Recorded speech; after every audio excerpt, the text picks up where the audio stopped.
दोन्ही ठाकरे बंधू सोबत आले की महाराष्ट्रात धुराळा उडणार असं आपण ऐकत होतो.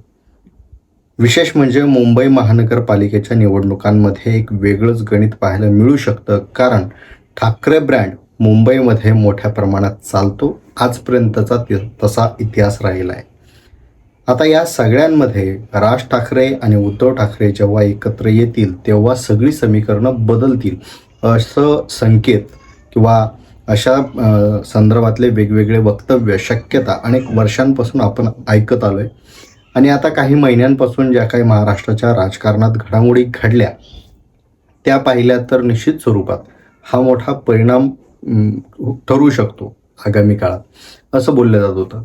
पण आता देवेंद्र फडणवीस या सगळ्याला कसं टॅकल करतील आणि मुळात राज ठाकरे आणि देवेंद्र फडणवीस यांच्या ज्या काही भेटीगाठी होत होत्या त्या भेटीगाठीचं रूपांतर म्हणा किंवा त्याचा प्रभाव किंवा त्याचा परिणाम महाराष्ट्राच्या राजकारणावर कसा पडेल किंवा मग एकनाथ शिंदे यांच्या शिवसेनेवर कसा पडेल, या सगळ्यांमध्ये अजितदादा पवार नेमका काय स्टँड घेतील अशा वेगवेगळ्या शक्यता होत्या.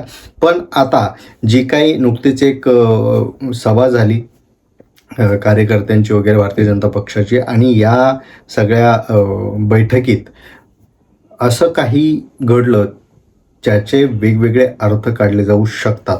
म्हणजे देवेंद्र फडणवीस यांनी भाषणामध्ये असे काही मुद्दे मांडले, त्या मुद्द्यांच्या आधारावर त्या भाषणाचा नेमका अर्थ काय किंवा त्या मुद्द्यांच्या आधारावर आगामी काळात नेमकं काय होऊ शकतं याच्याही वेगवेगळ्या शक्यता आणि चर्चा वर्तवायला सुरुवात झाली. नेमकं त्या भाषणाचा अर्थ काय आणि त्याचा परिणाम काय होऊ शकतो या संदर्भात या व्हिडिओच्या माध्यमातून चर्चा करूया. नमस्कार, मी सूरज कुमार आणि तुम्ही पाहताय बोल बिंदास्त. आता खरं तर देवेंद्र फडणवीस यांनी त्यांच्या भाषणात मांडलेले मुद्दे आणि आगामी काळातल्या निवडणुका यांचा अत्यंत जवळचा संबंध आहे. त्यांनी भाषणामध्ये वेगवेगळे संदर्भ दिले असले, काही गाण्याचे ओळी जरी म्हणल्या असल्या तरीही त्यांनी भाषणातून विरोधकांना तर जोरदार प्रहार केलाच आहे त्यांच्यावर, पण स्वतःच्या पक्षातील काही नेत्यांना सुद्धा संकेत दिले आहेत असंही दिसतंय.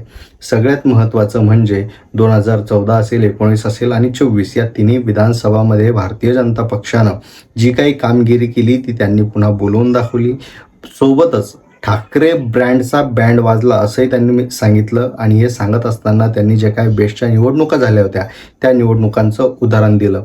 मुळात कोणताही ब्रँड नाही आहे, बाळासाहेब ठाकरे हेच ब्रँड होते असं त्यांनी इस्टॅब्लिश करून नरेटिव्ह सेट करण्याचा प्रयत्न केला आहे. म्हणजे आपल्या लक्षात घ्यावं लागेल की ठाकरे ब्रँड एकत्र आल्यावर सगळी समीकरणं बदलतात असं जे काही बोलणं चालू होतं, किंवा आगामी काळात दोन्ही ठाकरे बंधू एकत्र आले तर नेमकं काय होऊ शकतं किंवा मुंबईमध्ये वेगळंच गणित पाहायला मिळेल असंही जे काही चर्चा होती त्या चर्चेला थांबा देत त्यांनी एक वेगळाच पायंडा टाकला किंवा एक वेगळाच हिट मारला आहे. कारण ब्रँड हे मुळात ब्रँडच नाही आहेत, बाळासाहेब ठाकरे हेच एकमेव ब्रँड होते आणि त्यांच्या विचारांना जोडलेला पक्ष हा एकनाथ शिंदे चालवत आहेत असंही त्यांनी सांगितलं. अर्थात एकनाथ शिंदे महायुतीत आहे, त्यामुळं आम्हीच बाळासाहेब ठाकरे यांच्या नावाचा जो काय ब्रँड आहे, त्यांच्या विचारांचा जो काय ब्रँड आहे तो आमचाच आहे असं अप्रत्यक्षरित्या त्यांनी सांगितलं. म्हणजेच काय, जो काही ब्रँड तयार होत होता त्या ब्रँडचं जे काही नरेटिव्ह सेट होत होतं त्यांनी ते खोडून काढलं. दुसरी गोष्ट म्हणजे बोलता बोलता त्यांनी स्वतः देवाभाऊ असा उल्लेख केला. म्हणजे जे काही भाऊ हे समीकरण आहे गेल्या अनेक दिवसांपासून जे काही बिल्ड होत होतं, मागे आपण एक व्हिडिओ केला होता एका जाहिराती संदर्भात, त्याची ही लिंक आपल्याला इथं जोडता येईल.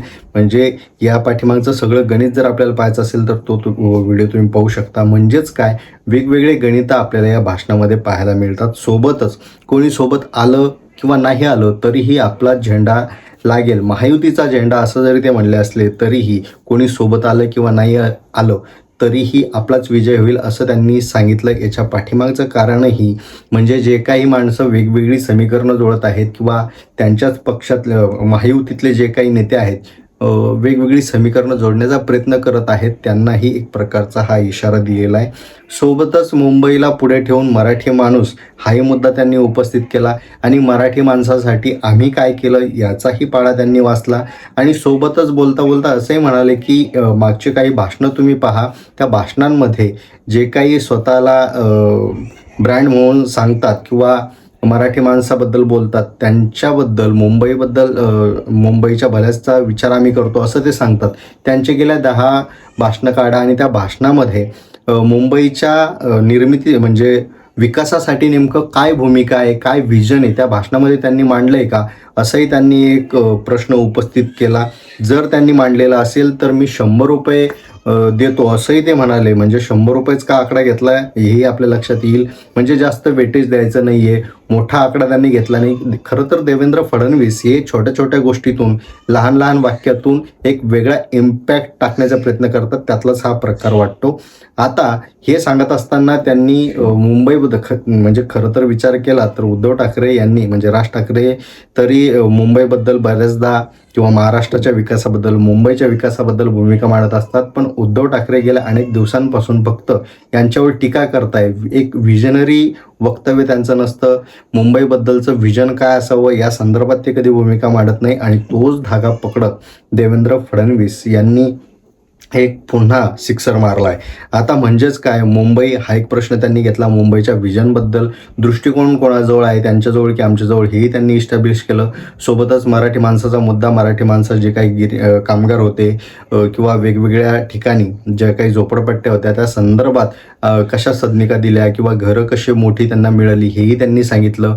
मुळात काही भागातला मराठी माणूस कर्जतच्या तिकडे कसा गेला याच्याबद्दल मुद्दा उपस्थित करून त्यांनी अप्रत्यक्षरित्या टोलाही लावला. म्हणजे मराठी माणूस, मुंबईचा मुद्दा, मुंबईबद्दलचं व्हिजन, ठाकरे ब्रँड, या सगळ्या 3-4 मुद्द्यांना हात घालत त्यांनी आपलं स्वतःच्या पक्षाचं एक वजन टाकण्याचा प्रयत्न केला. आणि आता ही सुरुवात आहे. म्हणजे जर आपण पाहिलं तर अनेक दिवसांपासून ठाकरे ब्रँडवर ते बोलत नव्हते, उद्धव ठाकरे यांच्यावर ते टीका करत असतील, पण ठाकरे ब्रँड किंवा ठाकरे आडनाव यांच्यावर ते बोलत नव्हते, पण आता ते सरळ सरळ बोलायला लागले आहेत. आता या सगळ्याचा परिणाम उद्धव ठाकरेवर काय होईल किंवा राज ठाकरेवर काय होईल आणि मुळात या दोघांवर झालेला परिणाम दसरा मेळाव्यात कसा बाहेर निघेल हे पाहणं उत्सुकतेचं असणार आहे. पण आता असं म्हणायला हरकत नाही की देवेंद्र फडणवीस यांनी राज ठाकरे आणि उद्धव ठाकरे दोघांनाही ओपन टक्कर द्यायचं ठरवलं आहे आणि त्याची सुरुवात त्यांनी केली आहे. आता खरोखर त्यांनी जी काही रणनीती आखली आहे, जे काही नरेटिव्ह सेट करण्याचा प्रयत्न केला आहे किंवा जे काही आपले विचार मांडून आपली भूमिका स्पष्ट करण्याचा प्रयत्न केला आहे, तो प्रयोग यशस्वी होईल का, मुंबईमध्ये समीकरणं बदलतील का, या संदर्भात तुम्हाला काय वाटतं कॉमेंट करून नक्की सांगा. धन्यवाद.